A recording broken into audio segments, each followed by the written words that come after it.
আজকে দুর্দান্ত স্বাদের একটা নিরামিষ রেসিপি নিয়ে চলে এলাম তোমাদের সামনে শেয়ার করতে। সো হ্যালো এভরিওয়ান, রূপালীর রান্নাঘরে সবাইকে স্বাগত জানিয়ে শুরু করছি আজকের রেসিপি তিল আলুর দম। তিল আলুর দম তৈরি করার জন্য প্রথমেই আমি কড়াইয়ে দিয়ে দিচ্ছি সর্ষের তেল, এরপর দিয়ে দিচ্ছি জিরা, শুকনো লঙ্কা, দিয়ে দিচ্ছি কিছুটা পরিমাণ হিং, সাদা তিল, কাজু, আর দিয়ে দিচ্ছি একটা টমেটো। এবার মিশ্রণগুলো গ্যাসের স্টিম একদম লো করে ভেজে নেব। এবার দিয়ে দিচ্ছি কিছুটা পরিমাণ নুন, নেড়ে চেড়ে ভেজে নিচ্ছি। মিশ্রণগুলো ভাজা হয়ে গেছে, এবার এগুলো নামিয়ে আমি মিক্সার গ্রাইন্ডারে দিয়ে পেস্ট করে নেব।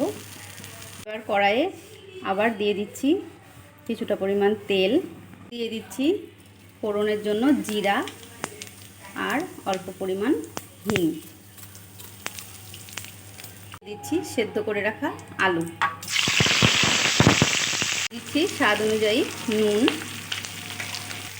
দিয়ে দিচ্ছি স্বাদ অনুযায়ী অল্প চিনি।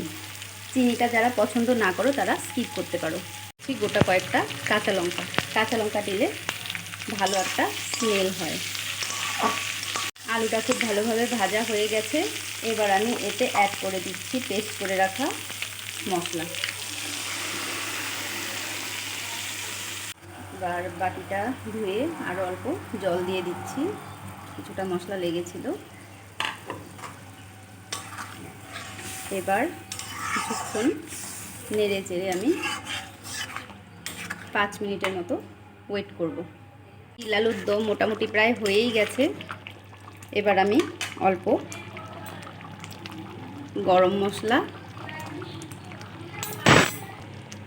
আর ধনেপাতা কুচি দিয়ে নামিয়ে নেব তিল আলুর দম। তো আগেই তোমাদের বলে রাখছি, আজকের রেসিপিতে আমি কোনো রকম হলুদের ব্যবহার করিনি। আর তোমরা কে কোথা থেকে আমার এই রেসিপি দেখছো অবশ্যই জানাবে। ভালো লাগলে তোমরাও একবার এরকমভাবে তিল দিয়ে আলুর দম তৈরি করে খেয়ে দেখো, আশা করি ভালো লাগবে। তো ফ্রেন্ডস দেখো, আজকের তিল আলুর দম তৈরি হয়ে গেছে, আমি সার্ভ করে নিয়েছি। রেসিপিটি তোমাদের কেমন লাগলো অবশ্যই জানাবে, আর ভালো লাগলে লাইক কমেন্ট শেয়ার করে অন্যদেরকেও দেখার সুযোগ করে দেবে। এরকম নিত্য নতুন রান্নার রেসিপি দেখতে চাইলে আমার চ্যানেলটিকে সাবস্ক্রাইব ও ফলো করে দিও। আজকের মতো এই পর্যন্তই। নেক্সট কোনো দিন অন্য কোনো রেসিপি নিয়ে তোমাদের সামনে হাজির হব। সবাই সুস্থ থেকো, ভালো থেকো, নমস্কার।